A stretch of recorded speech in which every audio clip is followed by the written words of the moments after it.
Welcome back to another video, Rams Nation. In this video, I'm going to be talking about 5 targets that the Rams should look at pick number 87 in the 3rd round, their first pick. They are without a 1st and 2nd rounder this year, so I'm going to talk about some mid-round guys and what I think the Rams are going to do with the 3rd round pick. Are they going to actually pick there? Are they going to trade up? Are they going to trade down? And at first, I'm going to get into the needs, and then I'll get into it. So, according to me, I think there are 5 needs that the Rams have. They're not really huge needs, but they are needs. And the first one, and the biggest need that I think of, is the edge. The Rams need an edge rusher. They have Matt Longacre, who actually had a pretty good year, and Samson Ebukam, who they took last year in the middle of the draft. And he looks kind of promising, but I don't think that's going to be enough to get after the passer. Yes, we have Aaron Donald, Ndamukong Suh, Michael Brockers, but we need someone coming off the edge. We need someone like a Robert Quinn, who we got rid of, or someone like that. And I'm going to talk about some guys that we should target with the first pick that we have. Our second need is offensive line, and there's only, like, Andrew Whitworth is under contract for next year, and I don't really think we have anyone else really. Oh, Andrew Whitworth is a team option, by the way, but we need depth there so we can have an offensive line next year. And also, if we draft an offensive lineman, specifically a left tackle, that would make us, it'd make it easier to move on from Andrew Whitworth, who has been our best offensive lineman, but it'd make it easy to move on from him. He might even retire, but if we can move on from him, that saves $12 million, and to go already with our 90 to 100 million in cap for next year, that'd be a nice little bonus. So if we take a left tackle in 3rd or 4th rounds, that'd be great. And the next need that I have is linebacker. We let Alec Ogletree go. Mark Barron has been, meh. He's been average.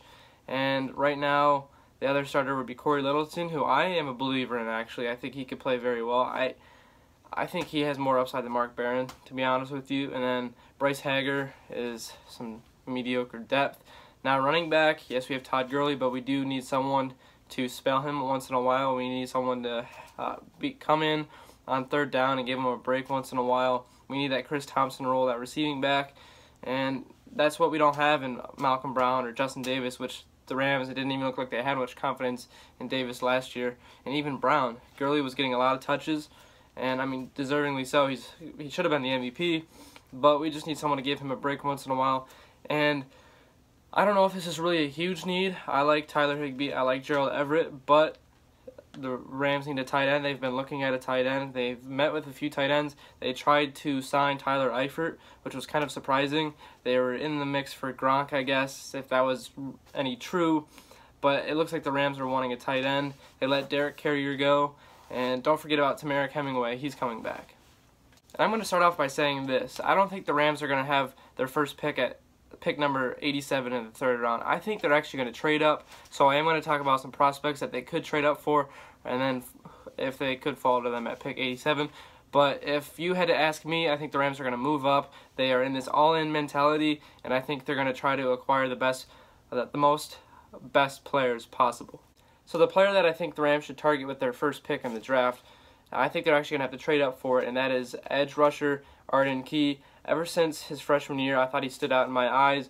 I first noticed him when I was watching tape on Jamal Adams, and he was just making plays left and right. If you go back and watch his Texas Tech tape from 2015, which I will roll and talk to you about, that is one of his best games, I think. And last year we saw a little fall off. He was getting that more attention. Maybe that's an excuse, but also he did. I don't know. He stepped away from the LSU football program last spring, and that might cause some concern. People might ask the same questions that they have about Josh Rosen. Does Arden Key love football? He also has some off-field issues. If you watch him on the field, he's always celebrating prematurely. He's very emotional. He also has a bunch of penalties after the whistle. That's what you're going to have to get, but I think he's a great player. He could fall. I'm hearing late 2nd, early 3rd, so the Rams would probably have to trade up.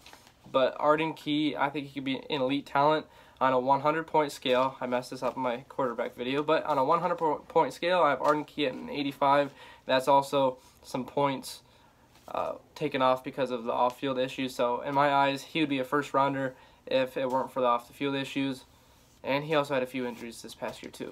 But I think Arden Key can be an elite pass rusher. I think he could be someone like a Von Miller potentially if he has his head right and screwed on the right way. So in this video, it's 4th and 10. Arden Key's at the bottom of the screen. He has a spin move, cuts back inside, uses those hands, and makes the game-winning sack against Auburn. And this play's at the bottom of the screen again. He wins inside, doesn't give up on the play, and finishes right there. And there's the emotion that I'm talking about. And right here, he's dropping into coverage, and he'll come in late, and he'll lay a boom on this running back. He prematurely celebrates again because he forced a fumble on that hit. And right here, you're going to see him stop a run in the backfield for a nice tackle. The next player is also an edge rusher, and many of you Rams fans should be familiar with him. He plays for USC. He's a little bit undersized. That's his knock against him, but that is Uchenna Nwosu. I have him also at an 85, so I have him as an early second rounder, but I see his value being more in the 3rd round. I see the consensus is that he's going to be picked in the 3rd round. He's a little undersized, but he's a high motor player. He finds his way in between the offensive linemen. He's not really going to overpower anybody, but he just finds a way to slip in between them. And he's good in the run. He's got one of the best first steps out of anyone in this draft class, and that's what I like about him. Right here, you're going to see Nwosu go right up the middle, squeeze in between the guard, and sack J.T. Barrett. On this next play, it's at the bottom of the screen. Does a nice move to get inside, and his teammate pushes him out of the way. And here's the first step of Nwosu, which is incredible, one of the best in the class. And here is him stopping the run. And if you haven't caught on, the Rams do need an edge rusher. And my 3rd edge rusher that I think the Rams should pick up. So let me go back to this. I have 5 players, 3 are edge, 2 are offensive linemen, by the way. I think those are the 2 biggest needs, and I think those are the positions that the Rams need to target with their first pick. But anyways, the 3rd player I have is an edge rusher out of Kansas, and that is Dorance Armstrong. I have him at a 76 out of 100. So this is a player that might fall to them at pick 87. I also have seen that he should go in the 2nd round. I think he's going to be a special player. He just has to be a little bit more consistent. He has a good first step. He has good flexibility. He's strong. I just want to see more production out of him. If you go back to the 2016 tape, it was better than the 2017 tape, but he is very promising, and I like what I've seen from him. Armstrong does a good job of beating the tackle to the inside and getting a hit on Patrick Mahomes. On this play, he has a nice bend to get around and sack Mahomes. A very good tackle. Shows how strong he is. On this next play, he's going to go on inside on a stunt and sack Mahomes. And on this next play, he's going to beat his man and pursue the quarterback, trips him up a little bit, and he gets tackled for a loss. And right here, he stands this right tackle straight up. That's what you want. That shows his strength, and he gets leverage. And the 4th player that I think the Rams should target is our first offensive lineman on this list, and that is Tyrell Crosby, a left tackle out of Oregon. I have him at an 88, which means that I think he's a first-round pick, but his value is more in the 2nd or 3rd round. I don't know why he's not talked about more. He's just as good as someone like Connor Williams, who I have the same grade on, except he has some injury history, so he would be probably like a 90. But Tyrell Crosby is my 2nd-rated left tackle. I don't know why he's talked about, if you go on NFL.com, they say he has a soft upper body, but I like his technique. It's very good, pass protection good, and he's always finishing plays. If you watch his film, he's always playing into the whistle, and even after the whistle, he's shoving guys to the ground. It's pretty neat. I think he's going to be very special. I think he's going to be a diamond in the rough in this draft, and if he were to fall to the Rams need to pounce on him.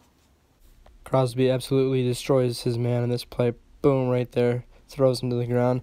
And then this next play, he's going to pull, and you're going to see him at the top of your screen finishing. He's still going right there, right there, right there. He keeps finishing. That's what he does best. He didn't allow a sack this season. Right there, he does a good job of blocking him too.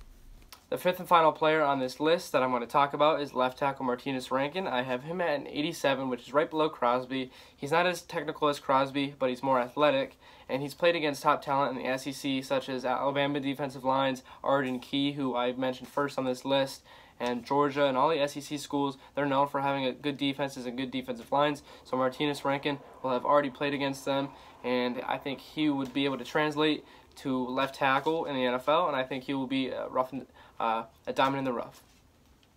These first 2 plays I'm going to show you are some nice blocks by Rankin.